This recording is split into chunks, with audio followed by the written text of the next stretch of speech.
few years back. Some of y'all might remember those, but they're the ones that I wanted to have pictures of, which are the ones we have.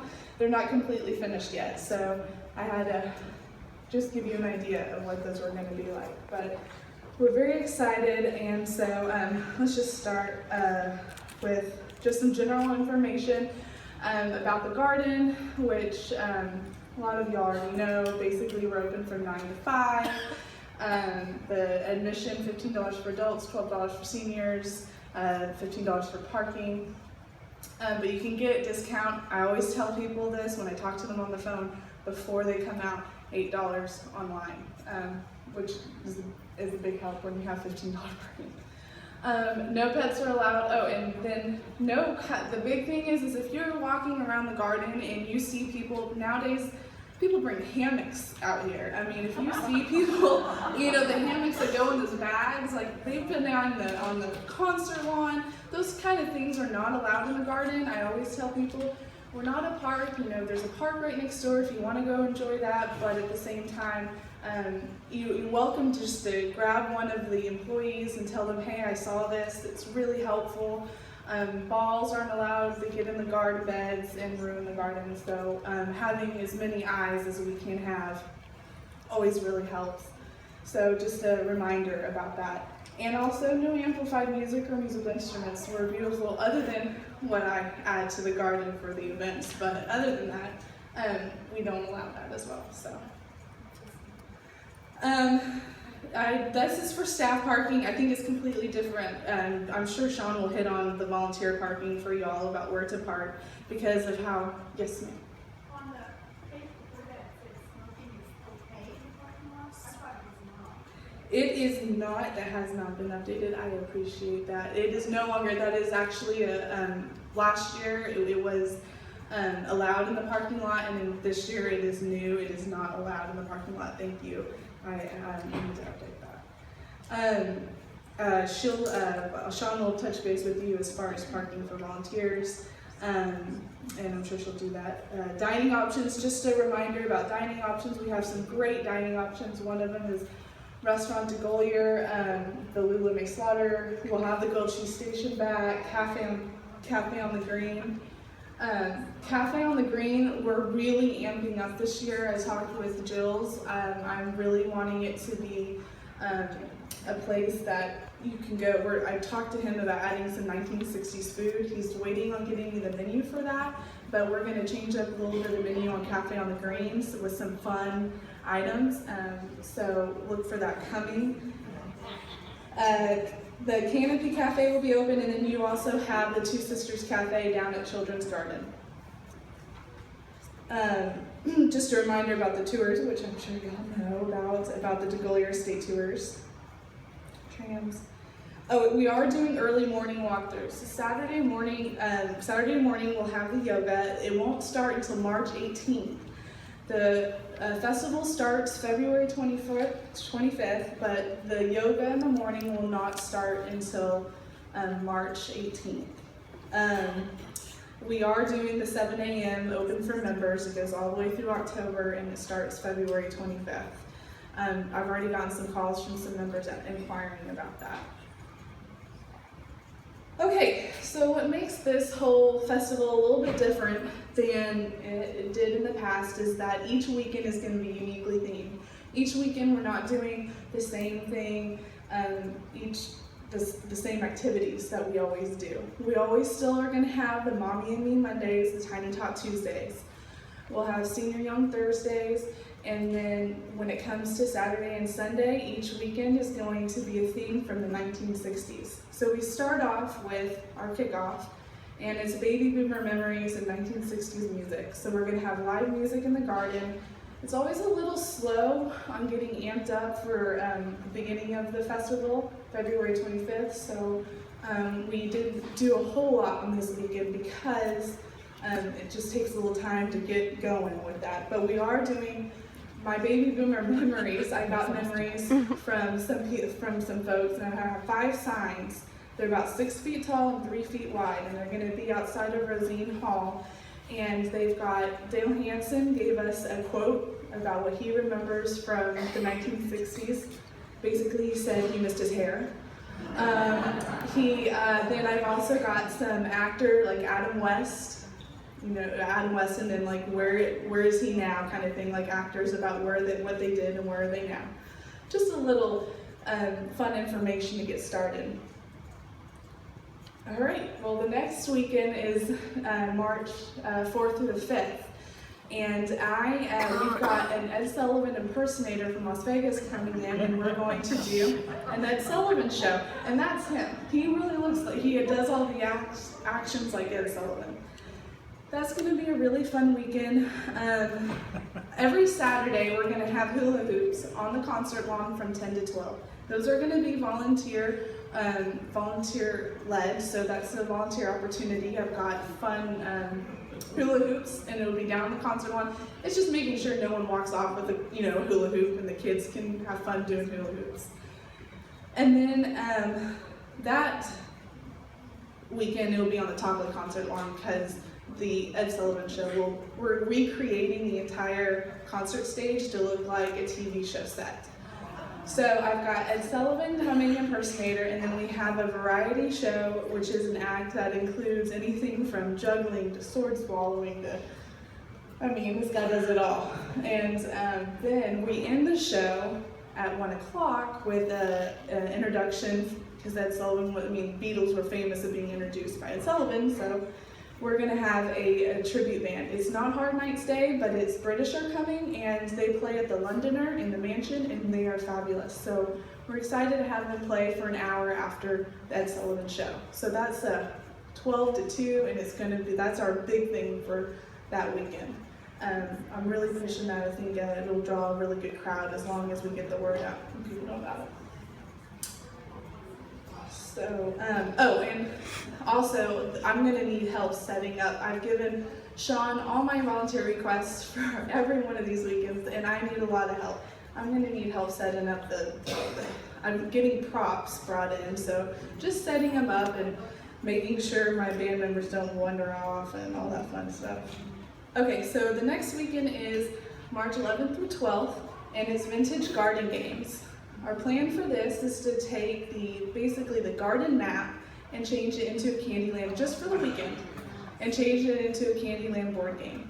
We're going to have different stops like Peppermint Forest, where someone will be giving peppermint sticks, but then, so Candy Heart is the entry plaza and the information booth, where we'll have printed out maps just for that weekend, and it will have the stops of the Candyland from the board game.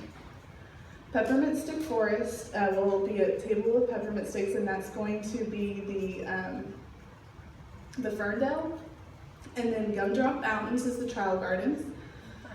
Crooked Old Peanut Brittle House is, this got messed up on it. It's going to be the DeGolyer House, and we're going to put the hula hoops that weekend on the DeGolyer Drive. So every stop will have something at that stop for them to do. One of the big things is going to be the Pecan Grove. The Pecan Grove is going to have giant inflatable games. Well, not inflatable, only one of them is inflatable. But giant games, life-size games for them to play. The big thing in 1960s was Twister. So, this is the Twister game we're going to have. It's an inflatable so no one gets hurt. We're going to need, as you can imagine, we're going to need a lot of supervision on this. But the great thing, and then we're going to have a life-size Connect 4, cornhole, and we'll have a checkers, life-size checkers game. I've got timers for all these games, so my plan is to have the volunteers with timers, they're sand timers, so they're kind of fun. But once they're 15 and 30 minute, and once the sand timer's done, time for the next people to take their turn. So it's fair for everybody, and it's not one big mess. Then at the back of the camp house is going to be one of the last stops, and it's just going to be a table. We're going to have multiple card tables full of just old 1960s games like Rock'em Sock'em and Chutes and Ladders and Candyland, of course. And those will have timers as well, so people can come play, and then once the timer's up, they move on. But this will be a great start. I think that is one of the spring breaks in the district, so that's a great start to the spring breaks. The next weekend is March 18th through the 19th, and that is going to be Fashion Forward weekend. Again, we have the hula hoop still on Saturday from 10 to 12 on the concert stage, and of course we will have our yoga in the morning at this point in time. Live music will be on the Cafe on the Green. We've always had live music at Ballet Garden, and well, at least this past autumn we did. And this gives people, if I have music at Cafe on the Green, it gives people the opportunity to get some food and sit down and actually enjoy the music. Or they can picnic. There's some picnic areas right around Cafe on the Green too. So we're going to have a henna tattoo artist out, and then also 1960s ensembles on display in the DeGolyer home. Vintage Martini has helped us out with some really cute 1960s ensemble that will be put on mannequins, and they'll be displayed just for the weekend in the DeGolyer bedroom and the sitting room. I only have about 6, so it's nothing quite super elaborate, but it will be fun and you know, a flashback to the 1960s. The other thing is paper dolls were huge in the 1960s, and so we have made these. The guests can pick out their own outfits, and they Velcro onto here, and then they put their face where it's white, and then they can take a picture. We found out that the big thing about coming out to the garden, especially now, is photo opportunities, and any way you can get a photo, they're in. So this gives them yet another photo opportunity. I have asked for volunteers to help me in the station and help take pictures. So if you feel comfortable with people's phones and whatnot, this is a great opportunity to do that. Also, speaking of that, I didn't put it on here, but during the whole time next to the topiaries is going to be the photo booth. The mistletoe photo booth that we had for Christmas, we have transformed into a flower power photo booth. And it's going to be decorated, all psychedelic. And I have also requested on the weekends to have a couple volunteers there to help take pictures as people come in and they can't really do it themselves, unless of course they have a selfie stick. So there's that. And then March 25th to the 26th is Vibrations of a Nation, Peace, Love, Freedom Fest. I was going with, obviously, every time I mention 1960s, everybody reminded me of the big music festival that happened at that time. And so I can't recreate every aspect of that, but I wanted to give the feel of a music festival. So this is a record wall, and it's pretty big, and people can stand in front of it and take pictures. And then we'll have music going on all day on Saturday, all day on Sunday. The last one from 2 to 4:30, it basically starts more on this end and then kind of slowly goes down to that end, and it's a bigger band on the concert stage. So we start with like acoustic singers down on this end, and then end with a 5-person band. Nothing as big as Cool Thursday concerts, but it's big enough and it's definitely enjoyable. And I'm also working with Jill's to have fun food fair, and also trying to get a t-shirt printing company out here. They have a trailer, and we could park it on the drive up to DeGolyer, and people. Anyway, I'm still working on work in progress on that one, but that gives that feel.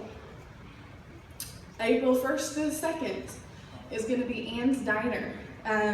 If you're not familiar with Ann Stewart Courtyard, it is behind Cafe on the Green. It used to be the motor courtyard of the DeGolyer house.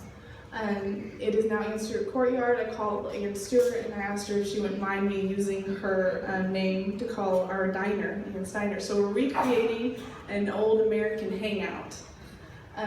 It is going to we're going to have a jukebox. It's not going to be a working jukebox because that would be chaotic. So we're gonna be playing 1960s music, but it will look like it's coming from the jukebox. We're also gonna have a dance floor in the middle of the courtyard, a very small one, and so people can do the twist. If anybody knows that, I love the twist. I will show you that when I was younger. Cafe on the Green is going to be serving diner food. I've got Jill's to agree to do some burgers and milkshakes. We never do burgers, but he's found a way to do the burgers for that one weekend. Savor Pastry, if you're not familiar with them, they're macaroons. They're going to be serving macaroons that are in the shape of peace signs and flowers. And then nothing but cakes. They're going to be doing buntinis. Now they're vendors, so they're going to be at the diner. They'll be selling, but it just gives a little extra addition to what we already have. And then these are some of the props I plan on. There's the jukebox. I'm going to have a diner sign that will be get people to come in. And then this is a Cadillac sofa, another photo opportunity for people to enjoy and sit on. All of this is going to take a lot of help, so I hope that y'all are getting excited about this. Okay, so the last weekend is April 8th through the 9th, and it's Pop Art. One of the reasons we're ending on art is because we have Artscape coming in April, as well as Zone Sculpt, which is our exhibit that will be happening during the summertime. So I wanted people to leave with the idea of art in their mind. I'm going to have this red chair in the garden somewhere, but it'll be yet another photo op. And then I have Oil and Cotton. If you're not familiar with them, they're like Creative Arts Center, and they're going to be coming out to do activities more aimed towards adults, because these kind of activities are a little hard, but of course little kids will want to try them. We're not going to stop them. We're going to do a paper flower activity on Saturday, and then on Sunday a flower printing making. And something else that's not on here is Friday we're doing. Saturday and Sunday are actually activities, but they will actually be able to do hands-on activities. On Friday we're going to do a demonstration, and a macrame demonstration. So we start off on Friday. So it's a lot. And it's just an exciting time, and I think it's going to be a lot of fun. It's just getting the word out there. So please share with your friends and family, and I hope to see all y'all's faces on the weekends, and I hope y'all enjoy doing it. So that's all I got. Any questions?